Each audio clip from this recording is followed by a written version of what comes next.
Today's video starts on page 8 in your packet. It is a problem of the day. It talks about expanding algebraic expressions and then factoring them. So I'm going to have you read through this example. It's actually, if you wanted to follow along in the textbook, this is in the 7th grade text. You can go online and open it up. Chapter 3, Section 4, page 154. And the hint here is a great hint. 1/3 or expanded into 3x plus 15. I'd rather it be written as the word multiplicative inverse.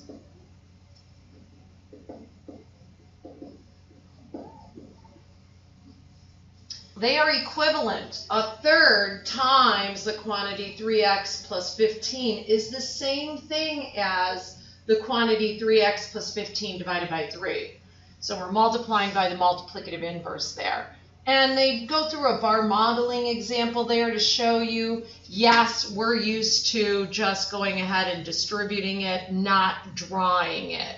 So here's the picture way of seeing the distributive property. Here's the way that we do it. We multiply over the parentheses.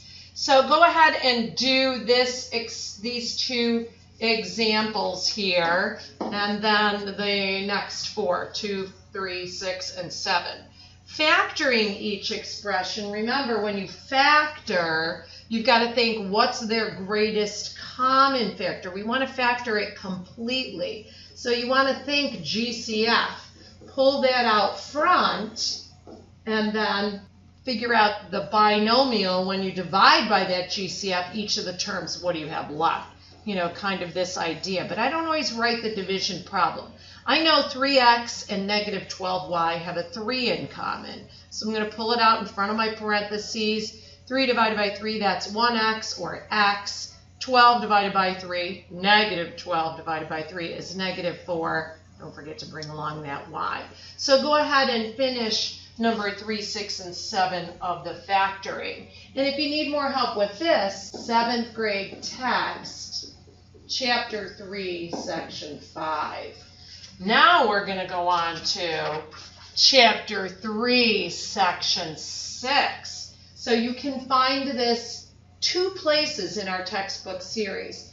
3.6 in the 7th grade text, but this actual page here, with this boy here that we see in these examples, is actually in the 6th grade text, chapter 7, section 1. This is actually page 221, by the way. So you can follow along in the 6th grade text. This will give you practice on writing algebraic expressions, and the 7th grade text, chapter 3, section 6. So a 5-inch ribbon is taped to an 8-inch ribbon. What is the total length of the 2 ribbons? Well, we could picture draw it. 5 plus 8 is 15, right? It's 13. 13. 5 plus 8 is 13, Sally. The total length of the 2 ribbons is 13 inches. A ribbon now of unknown length, is taped to a 9-inch ribbon. What is the total length of the 2 ribbons? So now I have an x, the unknown, plus the 9 that's added on. I don't know what it is. This x plus 9 is the algebraic expression in terms of x. X and 9 are both terms of this binomial expression. So here we're introducing the idea that I don't know what the first length is, and then we add some more to it. Notice that the answer is in parentheses and then labeled. Another example, using variables to write subtraction expressions. A straw of length 10 centimeters is cut from a straw of length 24 centimeters. What is the length of what's remaining? Well, you've heard this cutting idea, since you were in 2nd grade. You have this much, you cut away, what do you have left? So 24 take away 10 in a nice picture bar modeling method would give you that the remaining straw is 14 centimeters. A straw of length 6 centimeters is cut from a straw of length, I don't know, y centimeters. What is the length of the remaining straw? So the idea of, if something's cut, what's left? So that English you've known for a long time as a subtraction idea. So yes, I don't know what it was to begin with, But if I take that y centimeters and cut away 6, I'm going to have an algebraic expression, y minus 6 in parentheses centimeters, as the answer. So here's practicing changing some of that English into mathematics. The sum of x and 10. Well, we know that sum, hopefully you know that sum means to add. So x plus 10 would be my algebraic expression. The difference, 7 less than. Now I always tell kids, if it's two words that mean the operation of subtraction, the English and the math reverse order. So it's not 7 minus y, it's y minus 7. Two words, when it means subtract, the English, the math order of the number and maybe a variable would be in reverse order. Jim is now z years old. His brother is 4 years older than Jim, who is z. Find his brother's age in terms of z. Okay, well, he's z plus 4. His sister is 3 years younger than Jim, which I call z because that's what they told me.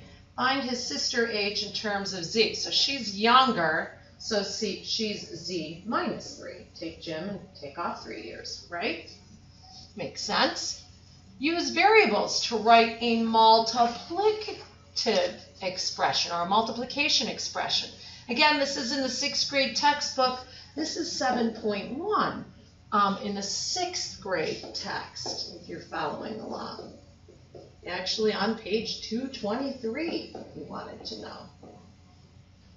There are 12 crackers in each box. How many crackers are there in 2 boxes? So using 2 bars to represent the 2 boxes of 12. 12 times 2 would be 24 boxes. We could bar model that.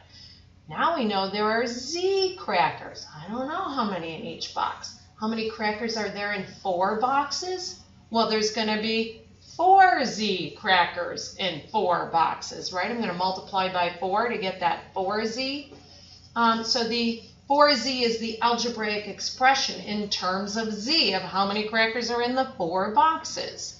Using variables to write division expressions, again, this now goes over onto page 224, chapter 7, section 1 in the 6th grade text. We can use division. So we can add, we can subtract, we can multiply, and we can divide with our algebra. A 12-inch rod is divided into 3 equal parts of equal length. What is the length of each part? We would take the 12 and divide it into 3 pieces. We would get that there was 4 inches in each piece. Well, what if I don't know the length of the rod? It's just W, and now it's divided into 7 parts.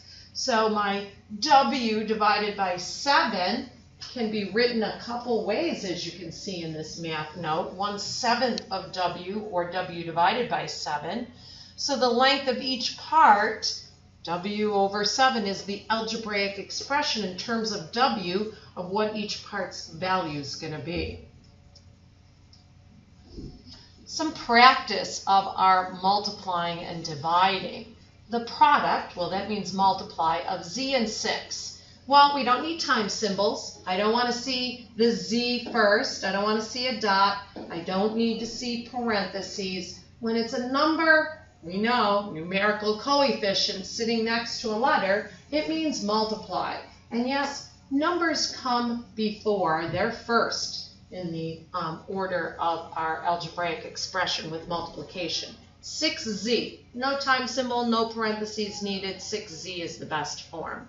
The quotient of W and 8. Well, we know that division is not commutative, so we have to pay attention here. Quotient of W and 8.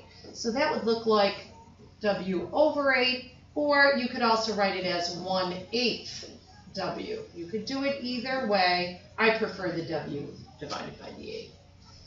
Mia bought a pair of shoes for $P. She also bought a dress that cost 5 times as much as the shoes. So 5 times those P. And a belt that cost 1/4 of the price of the shoes. Well, P is the shoes, so I'm just going to write P's here. Find the cost of the dress in terms of P. Well, it's 5 times as much as P. 5P. In terms of the P. Well, I got a P on my answer.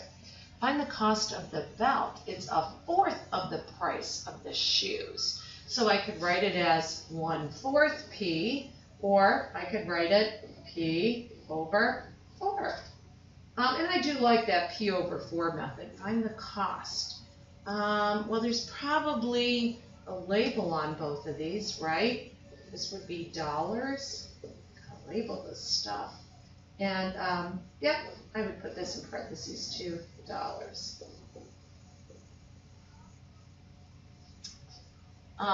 Since it's a word problem, we want to have some labels on there, so that would be a great idea to put the dollars. Some kids will ask me, can I put the dollar sign first?